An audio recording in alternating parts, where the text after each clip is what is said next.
voulez forcément changer tout le monde, ce n'est pas possible. Voilà. Il y en a qui ne croient même pas du tout en l'avenir du Burkina. Si vous voulez dire que le Burkina peut se frayer seul son chemin sans être adossé à quelqu'un, il va dire que ce n'est pas possible. Et c'est ça, c'est dans la tête que ça se passe. Il y en a qui peuvent changer, il y en a qui ne peuvent pas changer. C'est la même chose.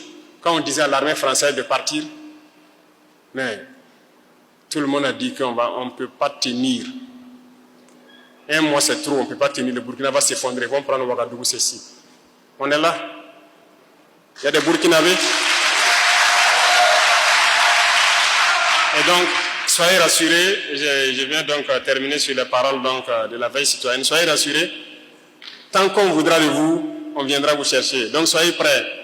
Mais je peux vous rassurer que le combat se poursuit et nous le poursuivons très bien.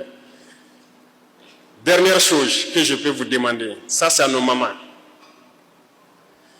Il y a un phénomène que j'observe sur le terrain et qui ne me plaît pas.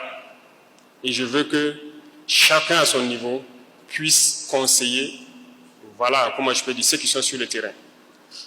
Les gens ont le courage, la rage de vaincre, mais souvent on a des pertes qu'on ne peut pas s'expliquer. Vous comprenez? Et ça, ce n'est pas intéressant. Je dis toujours aux soldats, vous combattez, mais vous devez revenir raconter les batailles. Si vous restez, ce n'est pas grave, on défend la patrie. Mais il faut combattre avec rage pour revenir raconter les batailles. Et pour le faire, il faut rester concentré. Et qu'est-ce qui nous déconcentre souvent? Le téléphone portable. Mais nos chères dames, quand on part en mission, même si on fait 2 mois, 3 mois sans nouvelles, ça peut perturber. Mais il faut qu'on reste concentré. Il ne faut pas vouloir que chaque nuit, on ait appel vidéo ou bien qu'on s'échange les messages à chaque seconde. Ce n'est pas possible. Il faut laisser les gens concentrés. Hein? Il faut nous aider. Je le dis parce que ce sont les terroristes eux-mêmes qui nous disent. Il y en a qu'on a pris prisonniers, il y en a qui se sont rendus.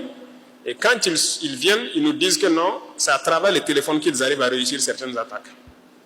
Et ils nous expliquent ça. Ils nous disent que la nuit, ils observent dans nos camps à distance. Lorsqu'il y a beaucoup de lumière, ça veut dire que les gens sont concentrés sur les téléphones. C'est à ce moment où ils profitent de s'approcher. Et la journée, ils regardent.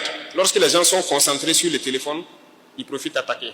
Ils peuvent s'approcher de la sentinelle sans qu'ils ne sachent. C'est les terroristes eux-mêmes qui nous disent ça. Donc vous voyez comment le téléphone est dangereux. Partout où les gens n'ont pas été surpris, l'ennemi ne peut pas.